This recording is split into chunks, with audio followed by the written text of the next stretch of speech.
Tom Brady just admitted his dog is a clone, and he announced it the same day his biotech company acquired the world's biggest pet cloning firm. As a vet professional, I need to tell you what's really going on here, because this $10 billion company is not telling grieving pet owners the truth. And it's honestly making me sick. So here's what happened. On November 4th, 2025, Tom Brady reveals that his dog Junie is actually a clone of his late dog Lua, who died in December 2023. He says the biotech company he invests in, Colossal Biosciences, gave his family a second chance. The same day, Colossal announces they just acquired Viagen Pets, the leading animal cloning company. The one that cloned Barbra Streisand's dog twice. The one that cloned Paris Hilton's dog. Paris is also an investor, by the way. This wasn't a grieving pet owner sharing his journey. This was a coordinated marketing campaign by a company valued at $10 billion to normalize pet cloning. And as someone who works with animals every single day, I'm telling you right now, they are selling you a lie that causes massive animal suffering. Let me explain what they are not showing you in these heartwarming press releases. First, the most important thing Brady's not saying, Junie is not Lua. She looks like Lua. She has Lua's DNA. But she is fundamentally a different dog. Think about it this way. Tom Brady could clone himself. That clone would have his exact DNA. Would that clone have 7 Super Bowl rings? Would it have the same memories, personality, work ethic, or life experiences? No. It would be his identical twin born 47 years later. Your dog's personality, the way they tilted their head, that specific bark, how they greeted you at the door, none of that is in their DNA.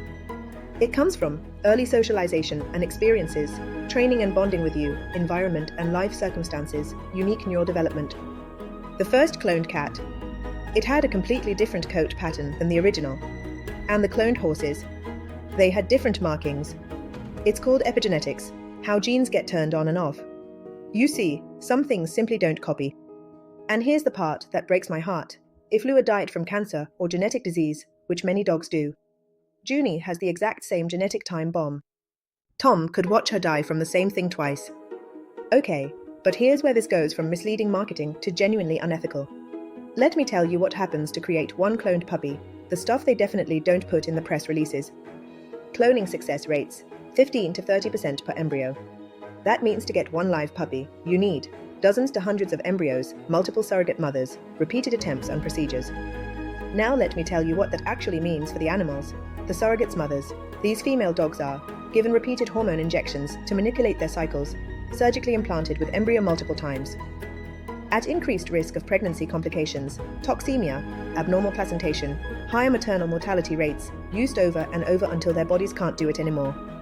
As for the clones, many don't survive.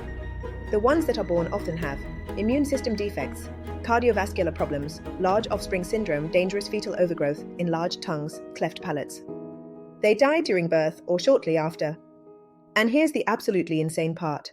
These facilities are not regulated under the Animal Welfare Act. There is zero public oversight. No one is tracking how many animals are used, what procedures they go through, how many die, what happens to the failed clones. They operate in complete secrecy. Tom Brady's clone required how many surrogates? How many embryos? How many animals died? We will never know. Because nobody is watching. Meanwhile, millions of healthy dogs are euthanized in US shelters every year because we don't have enough homes. The $50,000 Tom spent could have saved 50 shelter dogs. But instead it went to a process that probably killed multiple animals to produce one genetic copy. So why is this blowing up now? Why are celebrities suddenly announcing their clones? Because Colossal Biosciences is valued at $10 billion and they just made their first major acquisition. They need to normalize this. They need it to be aspirational, cutting-edge, heartwarming. They're the company claiming they're bringing back woolly mammoths and creating dire wolf puppies. And they're using celebrity investors like Brady and Paris Hilton to make it seem like this is what people who really love their pets do. But 80% of Americans oppose pet cloning. The public instinctively gets it. This isn't about loving animals. It's about commodifying grief and exploiting it for profit. When Tom says the tech will help families losing their beloved pets, what he means is, they'll take your $50,000 when you're at your most vulnerable and give you a different dog while harming multiple animals in the process. Look, I get it. Losing a pet is devastating. I've been there. That grief is real and that bond is real. But your pet was special because of who they were. The relationship you built. The memories you shared.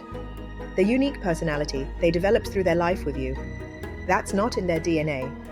A lab can't recreate that. And honestly, trying to recreate it isn't fair to the clone, who will spend their whole life being compared to an animal they can never be. If you've got $50,000 to honor your pet, fund veterinary care for animals in need, support shelter and rescue programs, start a memorial program in their name.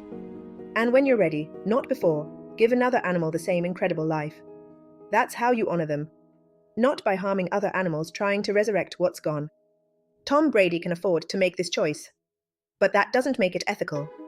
And as veterinary professionals, we have a responsibility to tell clients the truth. Cloning won't bring your pet back, but it will cause other animals to suffer. That's not love. That's just expensive grief with a body count. And we have a privilege as carers of domesticated animals to speak up about this.